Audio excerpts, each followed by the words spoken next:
ஏதோ தேசப்பற்று மட்டும் அமெரிக்க அதிபர்களை பத்தி மட்டும் தயவு செய்து நினைக்காதீங்க.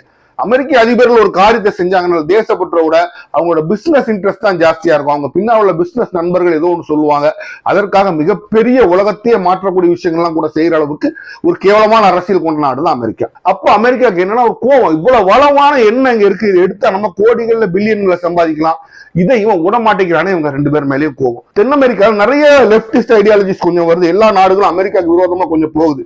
அப்ப இது ஒரு மேட்டல் துணியில அவங்க பண்ணிருக்காங்க. என்ன மீறி நீ போன அப்படின்னா ஒண்ணுனா இல்லாம பண்ணிடுவேன், இன்றைக்கு மெஜூரோக்கு நடந்தது நாளைக்கு உனக்கும் நடக்கலாம் அப்படின்னு. America is not a country, it is not a country having corporates, it's a corporate having a country. America என்பது ஒரு தேசத்தில் கார்பரேட்டுகள் இருப்பதில்லை. அமெரிக்கா என்பது கார்பரேட்டுகளுக்கு ஒரு தேசம் இருக்கு, கார்பரேட்டுகளோட தேசம்னு அமெரிக்கா.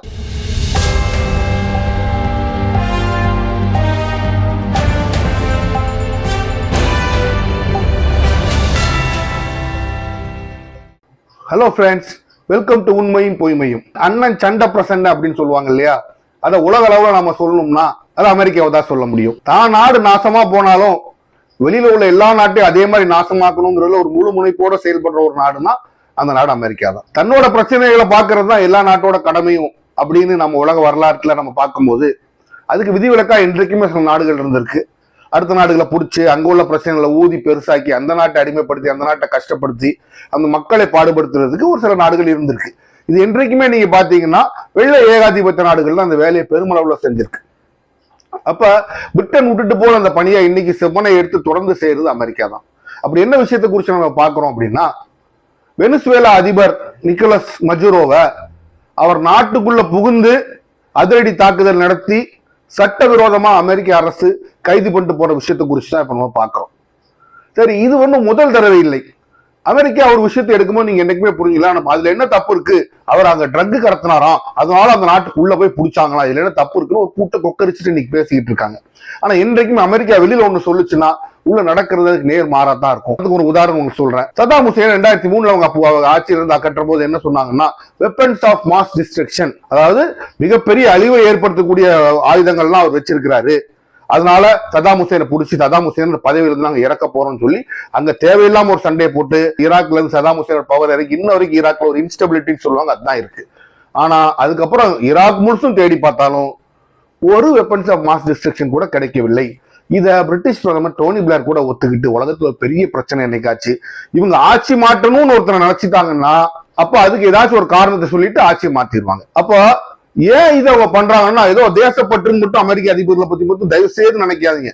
அமெரிக்க அதிபர்கள் ஒரு காரியத்தை செஞ்சாங்கன்னா தேசப்பற்றை விட அவங்களோட பிசினஸ் இன்ட்ரெஸ்ட் தான் ஜாஸ்தியா இருக்கும். அவங்க பின்னால் உள்ள பிசினஸ் நண்பர்கள் ஏதோ ஒன்று சொல்லுவாங்க, அதற்காக மிகப்பெரிய உலகத்தையே மாற்றக்கூடிய விஷயங்கள்லாம் கூட செய்யற அளவுக்கு ஒரு கேவலமான அரசியல் கொண்ட நாடு தான் அமெரிக்கா. அப்ப 2003 சதாம் ஹுசேன் வளர்க்கிற மாதிரி இதுக்கு முன்னாடி இப்படி சொல்றீங்களா, வேற ஏதாச்சும் ஒரு நாட்டு அதிபரை உள்ள போய் புடிச்சிட்டு வந்திருக்காங்களா, ஒரு வரலாறு இருக்கான்னு நீங்க கேட்டீங்கன்னா 1990 89 90 தொடக்கம் நினைக்கிறேன்.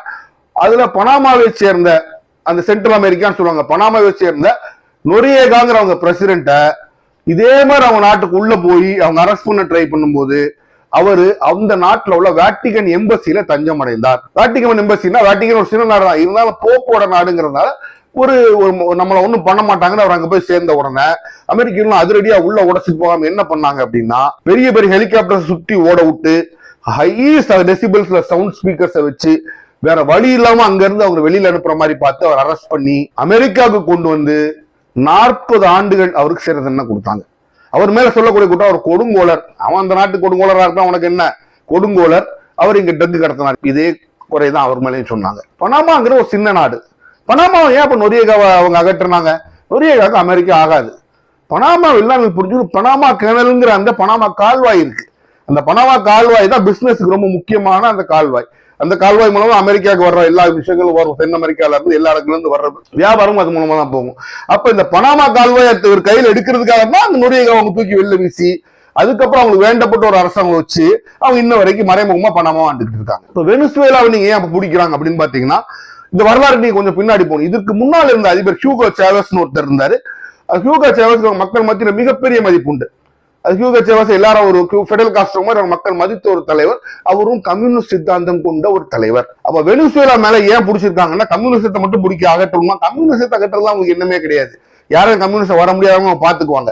என்னன்னா வெனிசுவேலா வந்து உலகத்திலேயே எண்ணெய் வளம் மிக்க நாடுகள்ல ஒன்று. அப்ப இவங்க என்ன பண்ணுவாங்க அப்படின்னா, எண்ணெய் வளம் மிக்க நாடா நீங்க இருப்பீங்க, உங்கள்ட்ட எண்ணெய் இருக்கும், நீங்க எடுத்து விற்க முடியாது, உங்களை எல்லா இடத்துலயும் சாங்ஷன் போட்டு உங்க எண்ணெய் யாரும் வாங்க முடியாத மாதிரி உங்களை ஏழ்மையிலேயே வச்சிருப்பாங்க. அமெரிக்காவை பகிச்சுக்கிட்டீங்கன்னா அந்த நாடுகளை ஏழ்மையாவே வச்சிருப்போம். வளம் இருக்கும், என்ன இருக்கும், ஆனா யாரும் வாங்க மாட்டாங்க. ஏழ்மை நிலையிலேயே உங்களை வச்சு என்ன பண்ணுவாங்க அப்படின்னா, உங்க மக்கள் ஏழையாக ஆக ஆக உங்க அங்க இருக்க அரசாங்கம் அதிருப்தி வர மாதிரி பார்ப்பாங்க. இதுதான் ஹியூகோ சாவஸ் செய்ய முயற்சி பண்ணாங்க. ஆனா சாவஸோட பாப்புலாரிட்டி குறையல. சாவஸ் இறந்ததுக்கு அப்புறம் அந்த இடத்துக்கு வந்தவர் தான் நிக்கோலஸ் மஜுரோ. இந்த நிக்கோலஸ் மஜுரோ அதே கட்சியை சார்ந்தவர் தான். இந்த நிக்கோலஸ் மஜுரோ பிரசிடண்டா இருக்கும்போது இப்ப என்ன பண்ணாங்கன்னா, இப்ப ரீசெண்டா அந்த எலெக்ஷன் அவர் மேல ஒரு அலிகேஷன் உண்டு. எதிர்கட்சிகள் ஜெயிச்சிருச்சு, இருந்தாலும் அவர் எல்லா ஓட்டெல்லாம் மாத்தி இவர் தான் ஜெயிச்ச மாதிரி அனௌன்ஸ் பண்ணிட்டார் அப்படிங்கிற ஒரு அலிகேஷன் அவர் மேல உண்டு. அப்ப இந்த எதிர்கட்சியோட பிரதான தலைவர்கள் யாருன்னு நீங்க பாத்தீங்கன்னா, மச்சாடோன்னு ஒருத்தாங்க. அவங்களுக்கு இந்த ஆண்டு நோபல் பீஸ் பிரைஸ் கொடுத்திருக்காங்க. ஏன் கொடுத்தாங்கன்னு உங்களுக்கு தெரியும், பின்னால ட்ரம்ப் இருக்கிறார். அப்போ இந்த வெனிசுவேலா, நிக்கோலஸ் மஜுரோ இவங்க வந்து என்ன பண்றாங்கன்னா, ஹியூகோ சாவஸ் காலத்துல இருந்து அமெரிக்கா வெனிசுவேலாவோட எண்ணெய் வளங்களை சுரண்ட முடியாமல் அமெரிக்காவை தடுத்து வைத்திருந்தனர். அப்போ அமெரிக்காவுக்கு என்னன்னா ஒரு கோவம், இவ்வளவு வளமான எண்ணெய் இங்க இருக்கு, இது எடுத்தா நம்ம கோடிகள்ல பில்லியன்களை சம்பாதிக்கலாம், இதை இவன் விட மாட்டேங்கிறானே, இவங்க ரெண்டு பேர் மேலேயும் கோவம். அப்ப என்ன வளத்துக்காக தான் நாங்க போய் பிடிக்கிறேன்னு சொன்னா அது உலகத்துல இம்ப்ரெஷன் கிரியேட் பண்ணாது. அதனால அமெரிக்காவுக்கு வந்து ட்ரக் கடத்துறாங்க அப்படின்னு சொல்லி அவங்க வெனிசுவேலா மேல பல நாளா ஒரு சார்ஜ் வச்சுட்டு இருந்தாங்க. இதே சார்ஜை பயன்படுத்தி அவங்க என்ன பண்றாங்கன்னா, 2020 அவர் மேல ஒரு அரெஸ்ட் வாரண்ட்டும் வாங்குறாங்க. எப்படி ஒரு நாட்டோட பிரசிடென்ட் மேல ஒரு அமெரிக்கன் கோர்ட் அரெஸ்ட் வாரண்ட் கொடுக்குது. இந்த அரெஸ்ட் வாரண்ட்டை பெண்டிங் வச்சுட்டு அரெஸ்ட் பண்ற மாதிரி காமிக்கிறாங்க. அப்போ அது உண்மைத்தன்மையை நம்ம பார்க்கணும் இல்லையா? அமெரிக்காவுக்கு வந்து ட்ரக்ஸ் வெனிசுவேலா மூலமா இருக்கலாம். அமெரிக்காவோட ட்ரக்ஸ் பெரும்பாலும் வர்றது வந்து மெக்சிகோ மார்க்கமா தான் வருது. அமெரிக்கன்ஸே ஒத்துக்கக்கூடிய ஒரு விஷயம். மெக்சிகோ போய் மாற்றி பெரிய நாடுங்கிறதால உனக்கு பிரச்சனைங்கிறத மாத்துறேன். சரி, நீ உண்மையாவே உனக்கு ட்ரக்ஸ் வர்ற மாதிரி இருந்துச்சு அப்படின்னா நீ பிடிச்சி அந்த காட்டல் அவங்கள தலைவர்லாம் பிடிச்சி அகட்டினப்பறம் என்ன பண்ணணும், விட்டுட்டு வந்துடணும். நீ இப்ப அமெரிக்கா மறைமுகமா ஒரு வார்த்தை சொல்லுது பாருங்க, இது வரைக்கும் அது நிறைய இடங்கள்ல பண்ணாத விஷயம். ஆப்கானிஸ்தான்ல மட்டும் பண்ணாங்க. இங்க என்ன சொல்றாங்க, ஆப்கானிஸ்தான்ல கூட அங்க உள்ளவர்களை எலெக்ட் பண்ண வச்சு இவங்க பண்ணாங்க. என்ன சொல்றாங்க, இனி ஒரு அரசு நல்ல அமைகிற வரைக்கும் நாங்க தான் வெனிசுவேலாவை ஆளுவோம்னு ஓப்பனாவே சொல்றாங்க. அப்ப எதுக்கு வெனிசுவேலாவை அமெரிக்கா ஆளணும்னா, பின்னால இருக்கிற எண்ணெய் வளம் தான். இவங்க என்ன பண்ணாங்க, மஜுரோவை கேப்சர் பண்ணிட்டு போய் அங்கோட வைஸ் பிரசிடென்ட் துணை அதிபர் டெல்சி ரோட்ரிகஸ் அந்த பதவியில் வைக்கிறாங்க. இவன் இங்க இருந்து புடிச்சுட்டாங்க போனோம்னா அந்த அம்மா சொல்லிடுச்சு, இந்த நாட்டுக்கு ஒரே ஒரு அதிபர் தான் நிக்கோலஸ் மஜுரோ, அவர் நீங்க புடிச்சு போனது தப்பு, சட்டவிரோதமா அவர் அரெஸ்ட் பண்ணிட்டு போயிருக்கீங்க அந்த அம்மா சொல்லிடுச்சு. இப்போ ட்ரம்ப்புக்கும் அந்த அம்மாவுக்கும் பகிச்சுக்குது. இவங்க என்ன சொல்லி உள்ள போனாங்கன்னா, இந்த எலெக்ஷன் முடிஞ்சது பாருங்க, அதெல்லாம் ரொம்ப அநியாயம் பண்ணிட்டாங்க, அதுல வந்து ஜெயிச்சு இந்த மச்சாடோங்கிற லேடியோட கட்சி தான், அதனால நம்ம திருப்பி புடிச்சு மச்சாடோவை தலைவரா வச்சிருவோம் அப்படிங்கிற மாதிரி வெளியில ஒரு சீனை போட்டாங்க.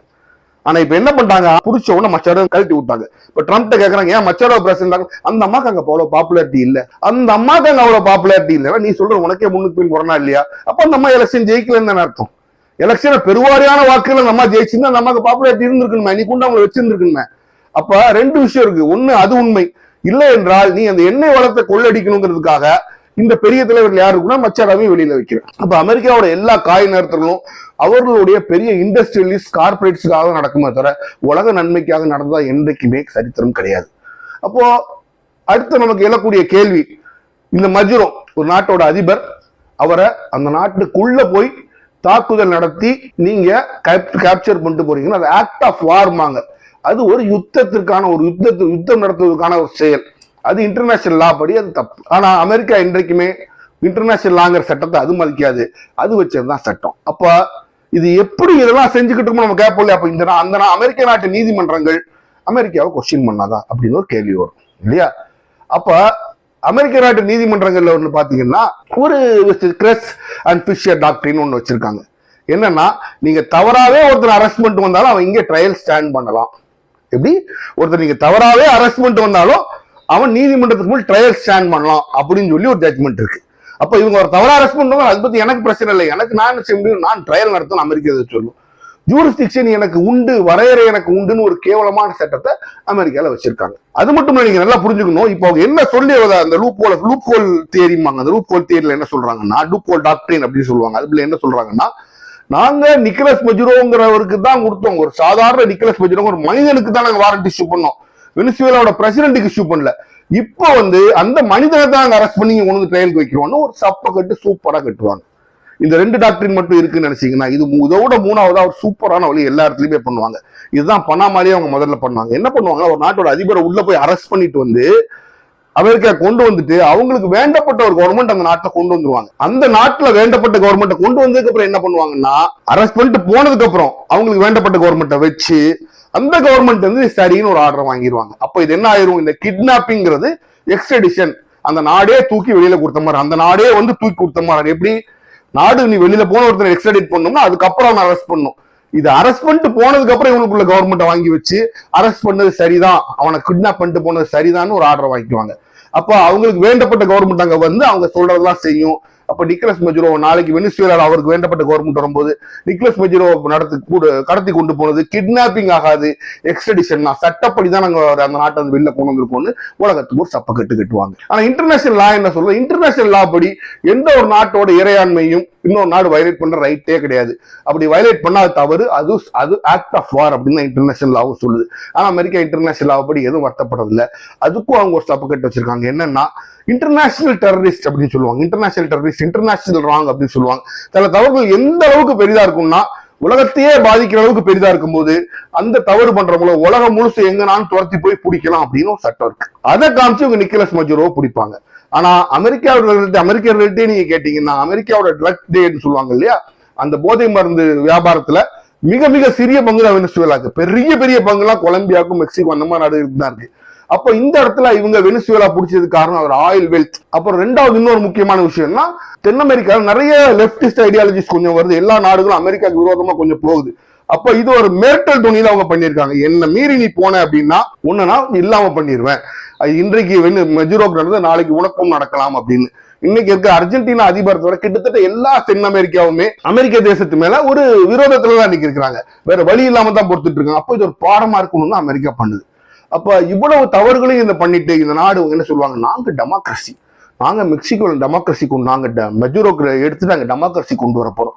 உங்ககிட்ட யார் கேட்டா, ஓநாடே உலகத்திலேயே கரப்ஷன்ல புரண்ட நாடுகள்ல ஒன்று அமெரிக்கா. அப்படிப்பட்ட நாடு நீ போய் சம்பந்தம் இல்லாம இன்னொரு நாட்டுக்குள்ள விட்டு அந்த நாட்டு அதிபரை நீ அரசு செய்து ஓ நாட்டுல ட்ரையல்ல வச்சு ஜெயில வைப்ப அப்படின்னா இன்டர்நேஷனல் லாங்கிறது ஒண்ணு எதுக்கு இருக்கு? இப்ப நம்ம எல்லாம் எது புரிஞ்சுக்கணும்னா அமெரிக்கா என்ற நாடு, நான் இன்னைக்குமே அதான் சொல்லுவேன், America is not a country, it is not a country having corporates, it's a corporate having a country. America என்பது ஒரு தேசத்தில் கார்பரேட்டுகள் இருப்பதில்லை. அமெரிக்கா என்பது கார்பரேட்டுகளுக்கு ஒரு தேசம் இருக்கு, கார்பரேட்டுகளோட தேசம்னு அமெரிக்கா. அவங்க என்ன சொன்னாங்களோ அவங்களோட இன்ட்ரெஸ்டுக்காகவும் பணத்திற்காகவும் மட்டும் செயல்படக்கூடிய ஒரு தேசம் தான். அதுக்கு உலகத்துல இன்னைக்கு மிகப்பெரிய மிலிட்டரி இருக்கு, அதை வச்சு இவங்க பண்ணிட்டாங்க. ஆனா இதுல ஒரு மிக வருத்தத்துக்குரிய விஷயம்னா மஜுரோவும் வெனிசுவேலா ஹியூகோ சேவஸ் காலத்துல இருந்து ரஷ்யாவோட மிக நெருங்கிய தோழர்கள், ஒரு அணுவும் அசைக்காமல் பெரிய லெவல்ல கண்டம்னேஷன் மட்டும் பண்ணிட்டு ரஷ்யாவும் சைனாவும் விட்டுருச்சு. இது எல்லா நாடுகளுக்கும் ஒரு வருத்தமா இருக்கும். இனி இவங்களை நம்பி நம்ம எதுவும் பண்ண முடியாது. நமக்கு ஆபத்துன்னு வந்தா வெளியில இருந்து கை கொட்டி தான் பார்ப்பாங்க, நமக்கு சப்போர்ட் பண்ண மாட்டாங்க, இன்டர்ஃபியர் பண்ண மாட்டாங்க அப்படிங்கிற ஒரு உண்மையை மற்ற நாடுகளுக்கு தெரிஞ்சு கொடுத்துருச்சு. அதனால அமெரிக்கா இன்றைக்கு இது மூலம் ஒரு மாஸ்டர் ஸ்ட்ரோக்னு சொல்லுவாங்க, அதை எடுத்து ரஷ்யாவையும் சைனாவையும் பின்னுக்கு தள்ளிட்டு நான் தான் தென் அமெரிக்காவில் ராஜா அப்படிங்கிறது நிரூபிச்சிருச்சு. வெளியில இருந்து ரஷ்யாவும் சைனாவும் பார்க்க மட்டும்தான் முடிஞ்சது.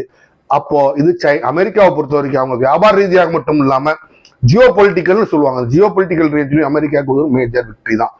ஆனால் நியாயம் தர்மம் என்று பார்க்கும் பொழுது தங்களுக்கு வேண்டப்படாத எல்லா நாட்டுக்குள்ளேயும் போய் எல்லா நாட்டையும் அழிச்சு தெருவில் எழுப்புதான் கடாஃபி எடுத்தாங்க.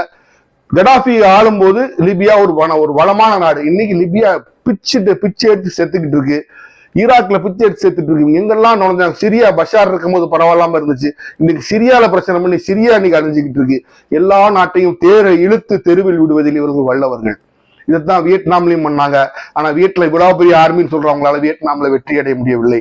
இது அமெரிக்காவுக்கும் நல்ல தெரியும். வெனிசுவேலா பனாமா கிடையாது, ஒரு மிகப்பெரிய நாடு. அதனால உள்ள போய் குழப்பி எதையாச்சும் ஒண்ணு பண்ணி அவங்களுக்கு வேண்டப்பட்ட அரசாங்கத்தை அங்க வச்சுட்டு கொஞ்ச காலத்துல வெளியில வந்துருவாங்க. ஆனால் வெனிசுவேலாவோட இறையாண்மையை இனிமேல் அந்த மக்கள் திரும்பி பெற முடியுமாங்கிறது கிட்டத்தட்ட முடியாத காரியம். என்றைக்குமே ஒரு அமெரிக்காவோட மறைமுகமான காலனியா தான் இனி வெனிசுவேலா இருக்க முடியும். ஏனென்றால் அப்படி ஒரு சூழ்நிலை இன்று உருவாகிவிட்டது. மஜுரோ என்ற அந்த நபர் செய்த ஒரே தவறு, அமெரிக்கா என்ற அந்த ஏகாதிபத்தியத்திற்கு அடிபணியாமல் எம் மக்களுக்காக நான் வேலை செய்வேன்னு நினைச்ச ஒரே தவறு தான். நீ என்னன்னாலும் மன்னிக்கோ, நான் என் நாட்டை என் விருப்பப்படிதான் நடத்துவேன், என் மக்கள் படிதான் நடத்துவேன்னு சொல்லி எதிர்த்து நின்னதுதான் அந்த ஆள் பண்ண ஒரே தப்பு. இதுல இருந்து ஒரு பாடம் எல்லாருக்கும் அமெரிக்கா என்ன கற்பிக்க நினைக்கிறதுனா, நான் சொல்றபடி நீ நாட்டை நடத்தல அப்படின்னா உங்களுக்கும் இந்த பிரச்சனை வரும். இந்த பாடம் தான் அமெரிக்கா எல்லாத்துக்குமே சொல்லி கொடுக்குது. அதனால அமெரிக்கா என்ற நாடை, உலகத்திலேயே பெரிய நாடு, இன்றைக்கு ராணுவத்திலே மிக உயர்ந்த நாடுங்கிற தன்னோட அந்த பலத்தை பயன்படுத்தி இன்று உலகத்தில் உள்ள எல்லா நாடுகளையும் டீஸ்டபிலைசேஷன் சொல்லுவாங்க, ஆட்டம் காண செய்து கொண்டிருக்கின்றது. இது தவறு. மீண்டும் சந்திப்போம்.